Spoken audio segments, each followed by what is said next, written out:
All right. So thank you so much for coming to our session. We're going to tell you a little bit about our journey in developing a community college transfer center with a very focused vision. And we'll talk through that. My name is Nancy Guzman, and I will begin our presentation. So we'll talk through, we'll get to know each other a little bit, tell you about ourselves. We'll talk about where the transfer center was located, how it was created, the root problem that launched us into action, as well as how it's going, how it's been, early outcomes, and the impact of the transfer center. So as I mentioned, my name is Nancy Guzman. I am currently a transfer coordinator at College of DuPage. I was formerly the transfer specialist at Triton College, where Nelly and I developed our transfer center, and I'll hand it over to Nelly. Hello, everyone. My name is Nelly Marcial. I'm the Assistant Dean for Academic Affairs at Arrupe College of Loyola University, Chicago. And just a couple of months ago, I was the transfer director at Triton College, where along with Nancy, we were the inaugural team for the center there. Great. So we want to get to know who's in the room here with us. We have a couple of quick polls. I don't know if either Nelly or Sandra could help me in launching them, but we just want to know, are you here representing a community college, a university? Who's in this space? And do you already have a transfer center at your institution? Through our work, we learned that not everyone does. So we just kind of want to gauge where we're at. Awesome. So it looks like most of us here are community college. And it looks like currently the majority does not have a transfer center. Okay. Great. All right. So we're going to go ahead and move on. We want to learn from you before we dive right in. What do you hope to take away from this session? And let me switch screens really quick. Nelly will put in the chat our bit.ly. You can follow that bit.ly, which will take you to a Jamboard where you can tell us a little bit about what you're hoping to learn.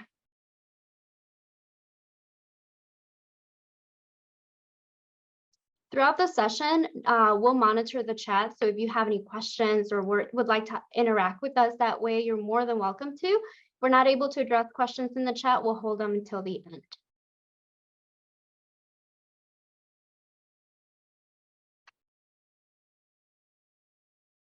So from the looks of it, most of you might have come to learn a little bit about how to design a transfer center. Yes, Natalie. Oh, no, I was just going to say maybe show how to add on here in case, in case some people haven't used Jamboard. Yep, thank you.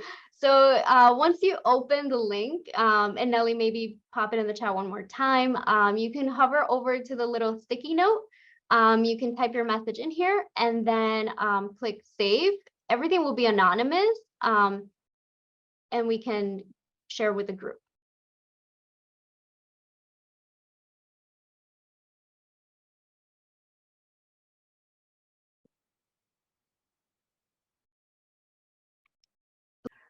Perfect.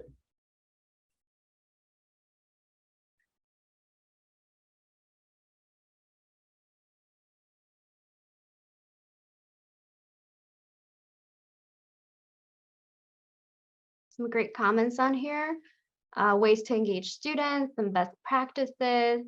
Where do you start? Where do you get funding from? We'll talk about all of that. Detailed plans. Great. Oh, here they are. I love this.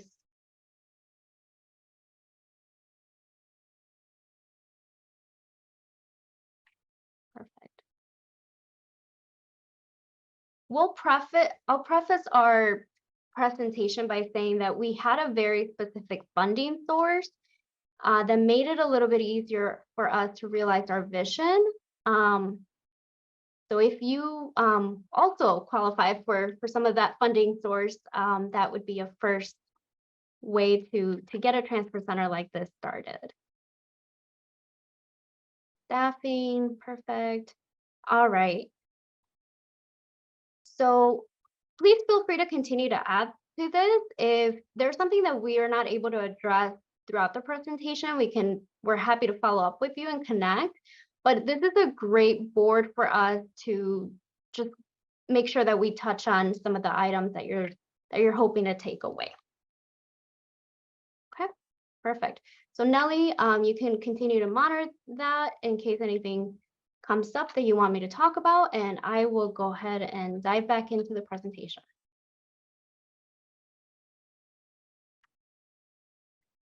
Okay. Can everyone see my screen again? Yes. Okay, great, perfect. So let's talk about where we were located. So Triton College is a community college located about 14 miles from downtown Chicago. It is an urban mid-sized setting. That is where both Nelly and I worked, where we developed this transfer center. The college serves approximately 10,000 students. It is highly diverse, and so it's important to note that it is federally designated as a Hispanic serving institution and it's a minority serving institution. This will be very important to keep in mind as we continue through our presentation. A high percentage of the students we served were first generation and Pell eligible as well.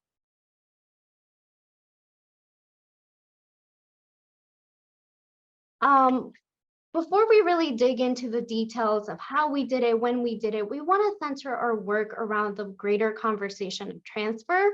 Both Nelly and I see transfer as a lever for equity, and equity in the way, meaning increased economic mobility with equitable outcomes for students. We know the power that higher education has in disrupting cycles of poverty for generations. Nelly and I are both first generation students, and so we really value the impact of higher education. And we know that through transfer, when it is successful, students are able to achieve those economic benefits. But we know that issues persist. I think in the world of transfer, these numbers will look familiar. The majority of students enrolling at a community college will intend to transfer out to a four-year institution, but only about 35% of them will actually do so, and only 14% of them will complete their degrees within 6 years' time. These outcomes are particularly disproportionate for low-income students, first-generation students, and students of color. And so we centered a lot of the solutions that we developed with this in mind, because we wanted to face on, tackle these persistent issues that face our students.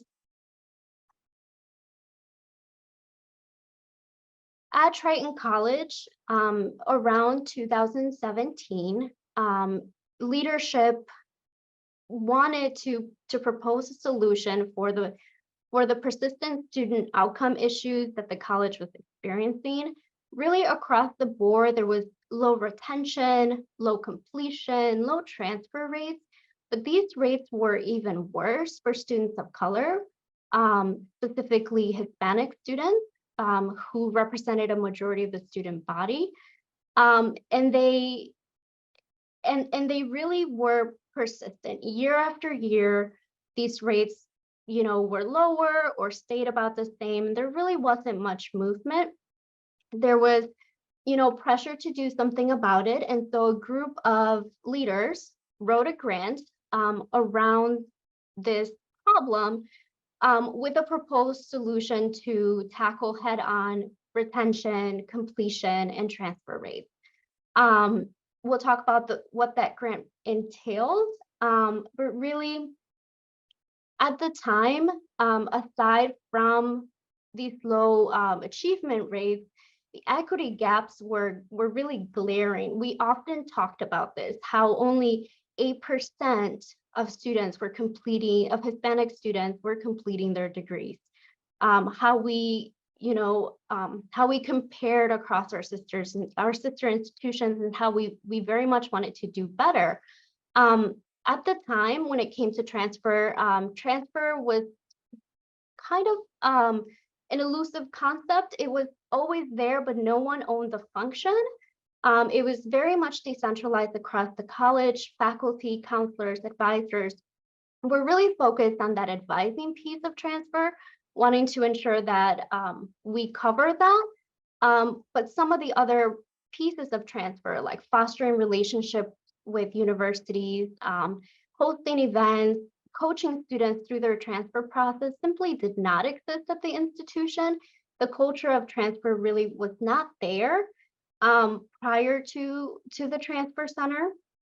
And also at the time, coupled with these low retention rates and big achievement gaps, the college was transitioning their model of academic advising from academic counselors to caseload management by professional advisors.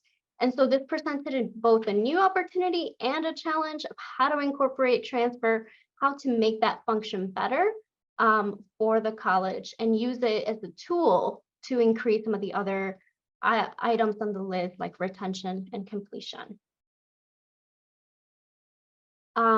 Leadership wrote this grant to the Department of Education. As a Hispanic serving institution, we became eligible for Title V funding.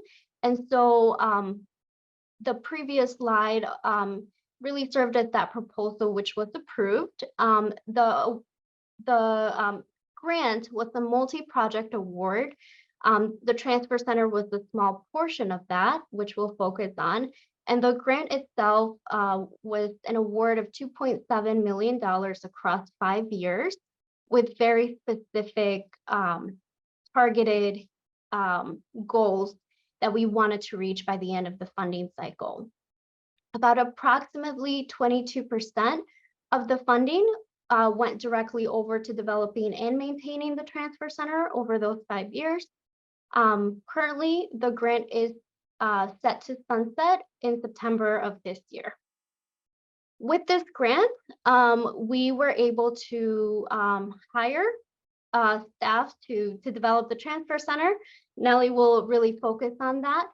And we were able to design the transfer services and the offerings that we'll talk about completely from scratch. When we think about a grant, we think that, yes, there are specific items included in a proposal, but it doesn't exactly give you a blueprint. It simply gives you a place to start. And so a lot of the work that we developed was our own, or used in collaboration with some of our other partners in the field. Okay. So as you can see here, we had to start off by establishing some goals for the transfer center. For example, what was it going to look like, and what was really the goal as it pertained to the grant. So we started by trying to identify a place that was very visible to students. And I can honestly say that by the time I had arrived, that place was already identified. But that was something that our leadership worked on. We also wanted to increase the quantity and quality of transfer services available. We also wanted to foster stronger partnerships with universities. So one of the things to know is Illinois has a really robust transfer system, but we wanted to be much more intentional about students taking the right courses and really just having options. We also wanted to increase these articulations and partnerships because compared to a lot of the other community colleges in the area, we had a lot of work to do. We also wanted to pilot innovative advising practices to drive improvements to student retention and completion. So part of one of the grant outcomes was really to focus on this retention and completion piece. And so an advisor was created to monitor a cohort. And Nancy, we'll talk a little bit more about that later, being that she was directly over this cohort of students. And lastly, our goal was also to to increase transfer outcomes at Trenton College. We wanted more students to transfer out. And that's just a picture of our leadership during the grand opening, our two deans. So just kind of a timeline at a glance, so you can see where we started and where we, not where we ended because it's still going, but kind of the big key events. So the grant was approved in 2018, but I didn't come on board until May 2019. That's when I was hired. So for the transfer center, I was basically the first thing on the to-do list. Shortly after, construction began. And I'll be talking about that more. Construction wasn't done by the time that, a lot of this events begin in the semester. And as we know, fall semester is a very key time for students to explore. So we had to start hosting events anyway, and we just had to be creative with the spaces that we were using. And then by November 2019, Nancy, who had already been working at Trenton College at a different role, was hired as a transfer specialist. And this was as part of year 2 of the grant. That was written out in the grant that first the director would be hired to start the building of the center, and then the actual cohort would be created in year 2, along with the hiring of the specialist who would oversee this cohort of students.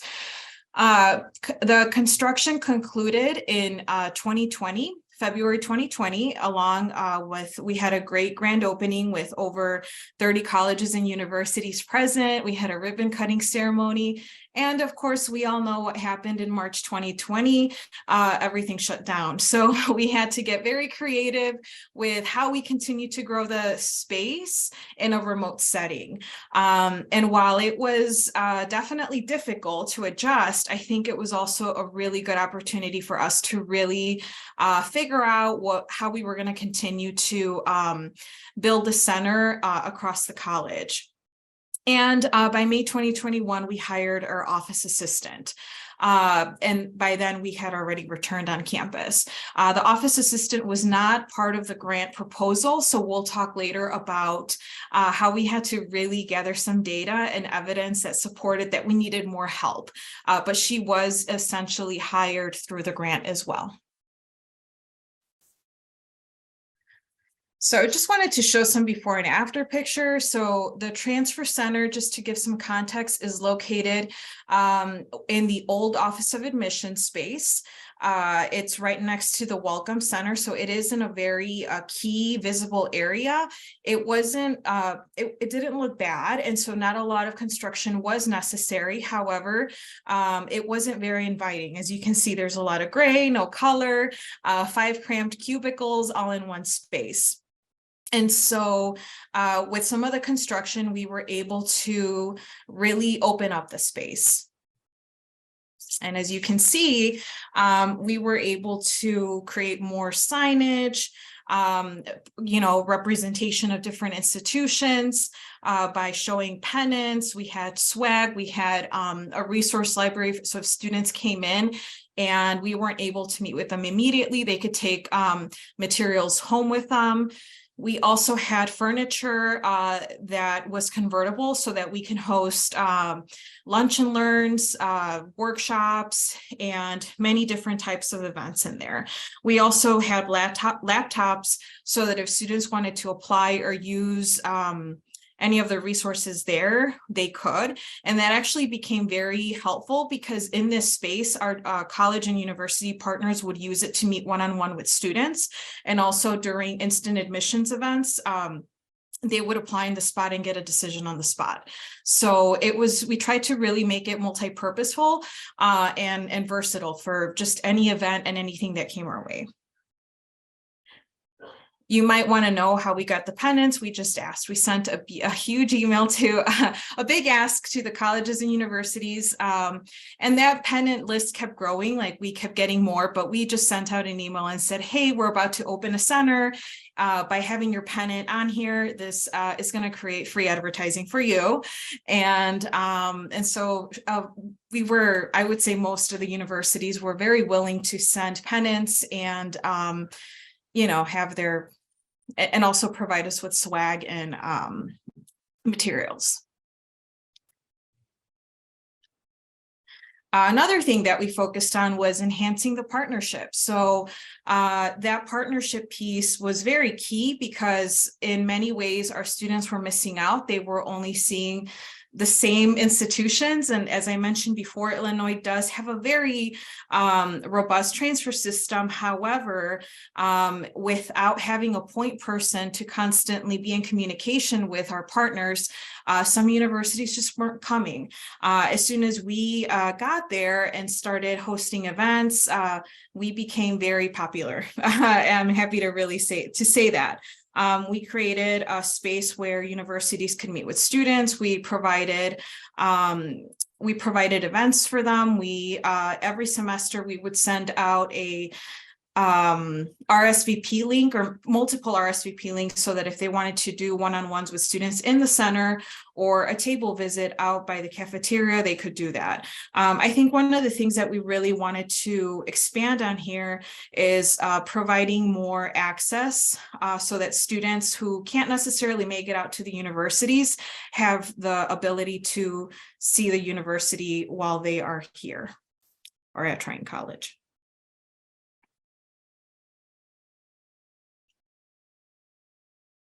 Okay. So very early on, Nelly and I did an amazing job at dividing and conquering the work ahead of us. Nelly really focused on working with our university partners, and I had a more internal facing role of working with our students. As part of the grant, with any federal grant that you receive, you have to create what are called test and control groups to really measure the efficacy of the initiative that you are utilizing to prove that, you know, what you're doing is working, is making an impact on the student body that you are to serve.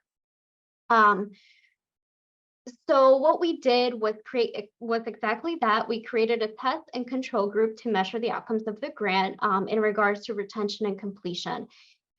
We did this by creating 3 cohorts of students each year, so 1 cohort per year. We began our activity in year 2 of the grant, so you'll see year 2 and year 3 reported quite often.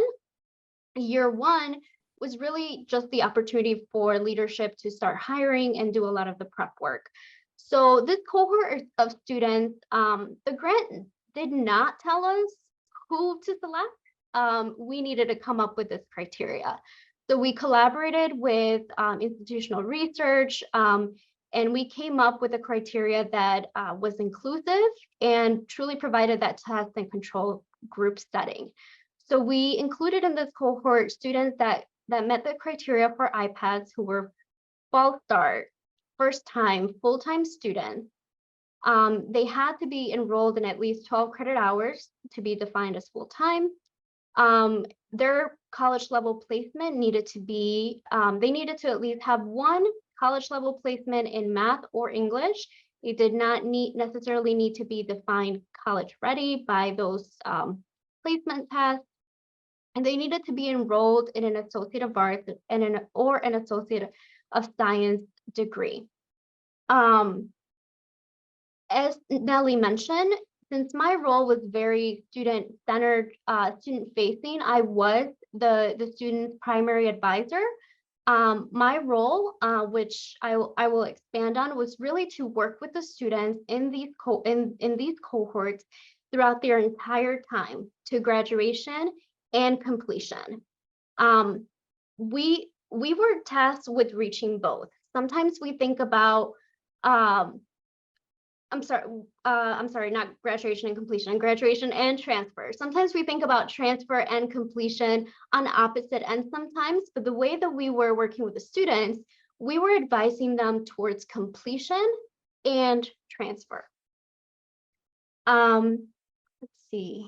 Oops, so sorry. I went too far. And so working with the students really allowed us to quickly innovate and see what worked and scale up our practices across the college. Many of the initiatives that we began with this cohort of students have been carried out to the greater academic advising team and utilized across the college.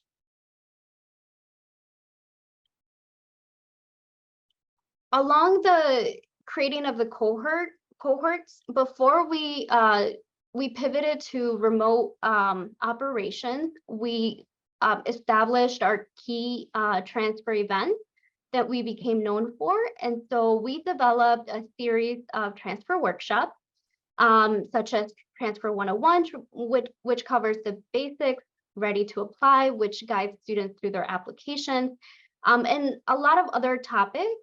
They were recurring, so we hosted approximately 12 per semester. In these workshops, we wanted to make them as accessible and jargon-free to students as possible. We broke down the ins and outs of the transfer process, how to start, when to start, who to talk to, when to talk to the four-year schools, what to talk to them about. We assumed that we didn't make too many assumptions of the students. In fact, we created these workshops from the lens of a first-generation student. What would they want to know that sometimes isn't talked about in the transfer process so that they could be successful? As Nelly mentioned, some of the other events that we held, and I'm really glad we were able to start these prior to remote, because it gave the students something to look forward to once we were back on campus. We hosted transfer fairs, which brought in hundreds of students. We hosted daily table visits, instant admission events where students were able to get their admission to university on the spot with a free transcript. We hosted major specific events and even university specific events. So in this picture, we were hosting Northeastern University Day at Triton, which for us, Northeastern was one of our top transfer destinations. And so we brought over student service areas as well as academic areas to interact with our students and talk about that transfer process, make that early connection. With anything that we did, the intention behind that was connection and knowledge so that students can be connected early on to those four-year institutions to begin to navigate that transition and allowing them to gain the knowledge necessary to make an informed decision of where it is that they wanted to attend.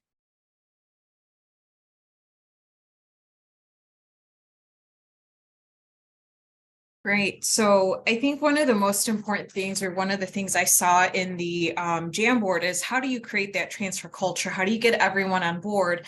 And that is really key for sustainability, because of course, what happens when the grant is over, and who will continue to be our partner in this process? And also, you know, as you saw earlier, it's 10,000 students with about 50% of them indicating that they want to transfer. Nancy and I alone couldn't do it all by ourselves. We really did rely a lot on other areas. So just to know some of these things, I'm going to dive into more specifically in the next slides. So advocating for resources, always having a voice at the institution through committee work, collaborating with other departments, creating the transfer awareness, and really being unapologetic about that. And then also engaging the stakeholders through representation of committee work and professional development for advisors, faculty, anyone that was student facing.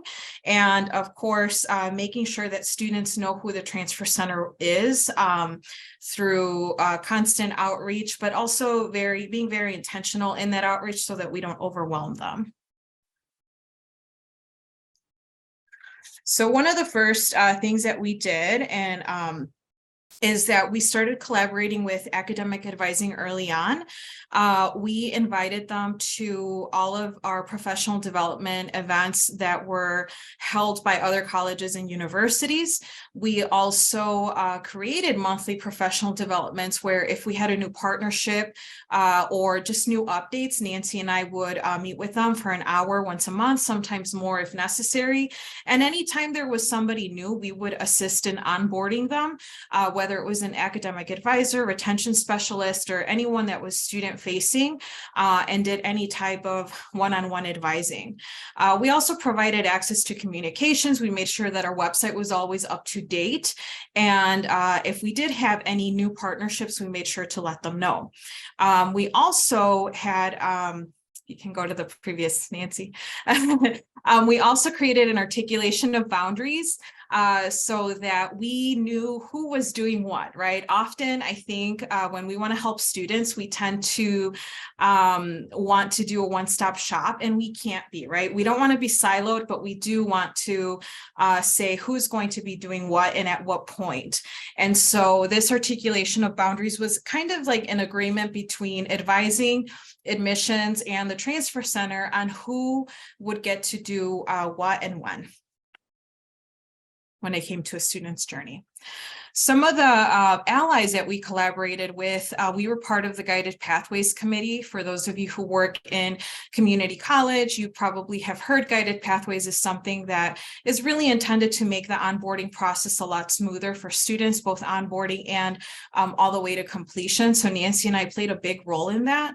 And that actually impacted curriculum so that we were able to have a voice in making sure that the transfer courses were really highlighted in any new arrangement of the curriculum being proposed.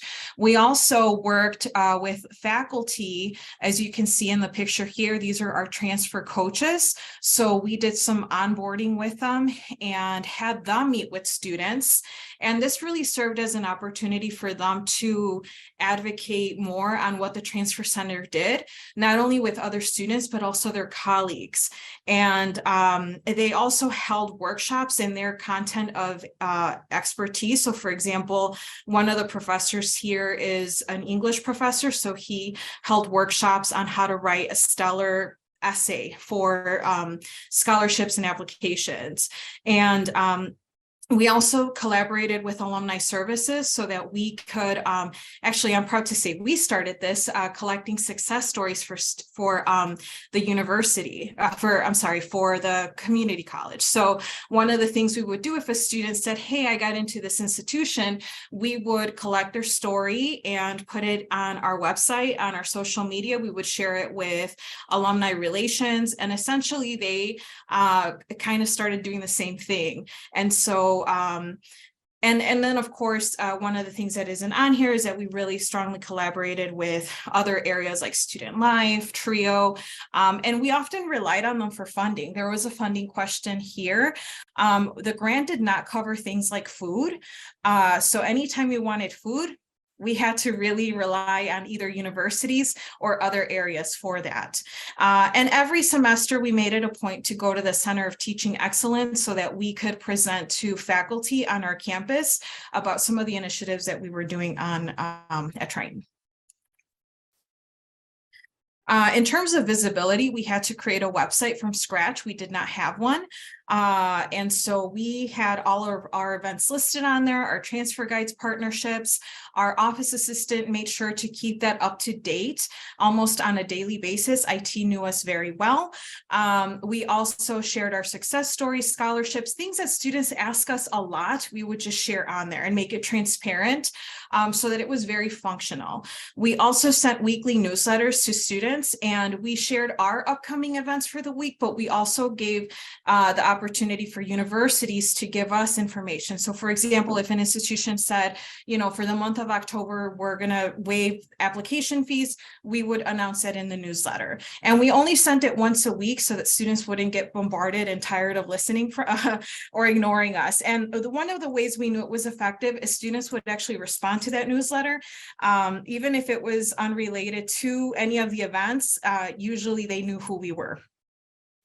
We collaborated strongly with marketing, making sure that we had our flyers, we had articles, we were on the plasma screens, we created signage, infographics, and of course, social media.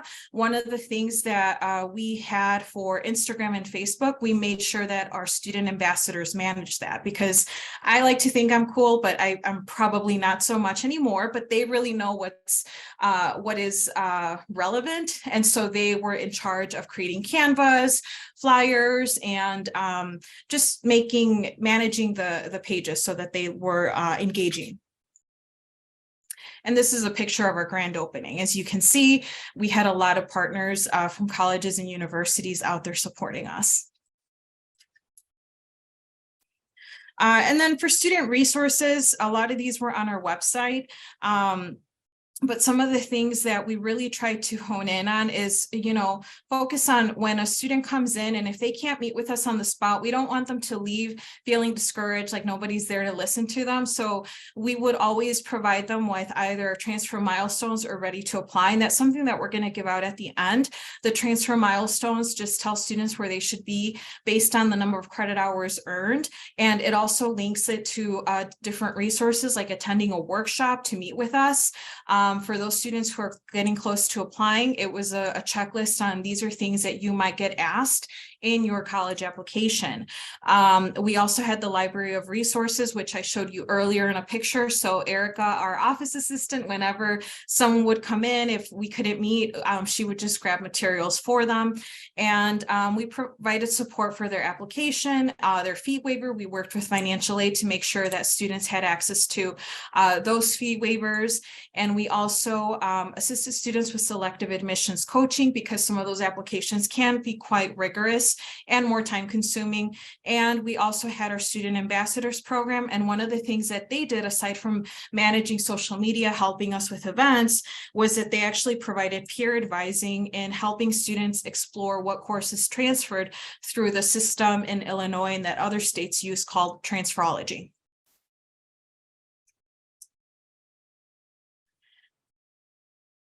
We really did so much work around fleshing out what transfer services was, and we did even more with our student cohorts. As I mentioned, the objective was very clear from our grant. We were to pilot initiatives that would increase completion and retention at the college. We were successful in doing that. In our first cohort, we had 300 students. We retained about 71% of them, compared to about 54 of the control group. Our cohorts were subsets of iPads based on that criteria that I mentioned. And so we compare them to those that were outside of our criteria. In the second year or third year of the grant, we increased our ability to retain them as well as over the previous year and above the average for the control group. We utilized a lot of initiatives and activities to engage with the students. I personally communicated with them on a weekly basis. The key to our success with our students really was that targeted outreach that was differentiated based on their needs and where they were in their transfer process. We measured everything. We measured the service, the amount of students that we touched each year through whether we met with them one-on-one or we provided a different service in our center. In our first year of operation, we met with 201 individual unduplicated students. And in that second year of operation, we doubled the amount. Our totals do not encompass the students that attended transfer fairs because those were harder to track, but we know that we at least served 724 in our first year and 881 students unduplicated in our second year. We gauged satisfaction from our students, and year after year, they were more satisfied with the services that we provided, including through the lockdown portion of the pandemic where we were exclusively remote. We were tasked explicitly by the grant to increase the quantity and quality of transfer partnerships at the college. We were successful, extremely successful in doing that. In 2018, only 55 partnerships existed at Triton College. By 2022, 145 total articulation agreements, transfer guides of many different types came into existence. We increased the quantity that we had with institution as well as the quality in the types that we offered. With our guaranteed admission agreements, we always strived to have a financial aid component embedded in those agreements. We learned many lessons along the way. Really the key impact here, data helped us advocate for additional resources.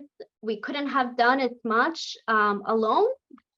Building that coalition of support across campus launched our success, and doing so prior to going remote was what kept us going through the pandemic. At every opportunity, we always advocated for transfer, bringing a level of awareness that wasn't there at the college before, and fleshing out what the culture really looks like. Along the way, our biggest pain point, especially at the beginning, was the high traffic. We were lucky to have high traffic and excited students, but we did not have an admin support to do that. So that was the challenge that we navigated, and we did so through the solutions that we outlined.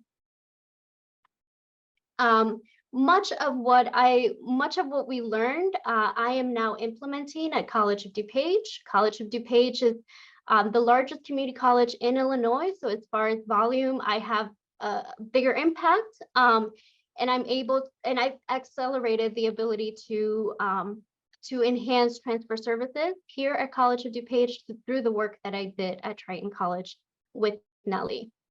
So thank you so much for joining us. Thank you so much for learning a little bit about our journey. We welcome questions, and we also would love to connect with you. You can email us. You could also find us through LinkedIn or listen to the podcast that we were featured on. Thank you. I just want to highlight, somebody mentioned in the Jamboard if they can get the workshops. I am going to add the website link on here, the Transfer Center website. Nancy and my workshop is still, our workshops are still on there. They haven't been changed, even though we're no longer there. So I'll go ahead and share that. You just have to scroll down, and you'll find them under Transfer Center workshops. And I will also link my current workshops that I've started implementing at College of DuPage.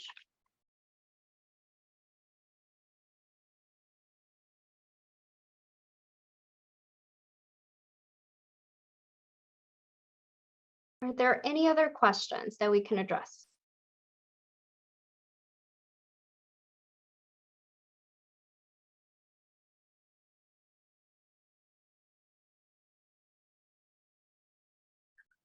Hi, I'd like to ask a question about your partnerships and your increase in those. When you're referring to partnerships, are you talking about the relationship between you and I assume a receiving school, a four-year school, or are you referring to more of a transfer path, a 2+2 or a guaranteed admission kind of a partnership? The latter. So we're not referring to the schools individually. We're referring to the actual number of like transfer guides, guaranteed admission agreements, and yeah. Okay. Does that make sense? It does. It does. And if I could ask a follow-up question to that, you might know precisely, or if you just have an impression, did you find your growth was driven more by expanding on your existing relationships with transfer schools, or was bringing new transfer partners to the table as important to your growth? Both. So one of the areas that I'm really proud where we saw expansion was for associate and applied science degrees, because those often are not thought of as transfer degrees, but we really try to make sure that there were more articulations with some of those. And so we saw that with our current partners, they have these programs that tied in perfectly with our AAS and certificates. So some of them were existing, but we also had a lot of new interest. We looked at data to see what were the top transfer destinations for our students, and that really helped us start somewhere. When I left, though, we were getting a lot of outreach from out-of-state institutions. Thanks a lot, Nelly. Mm-hmm. Your response.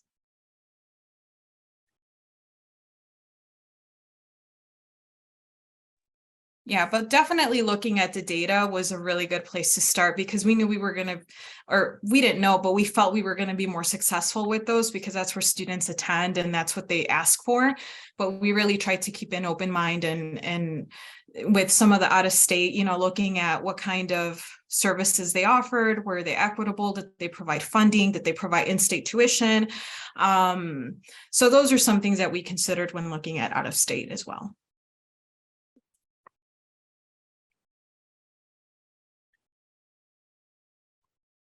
All right, I'm going to jump in again, everyone.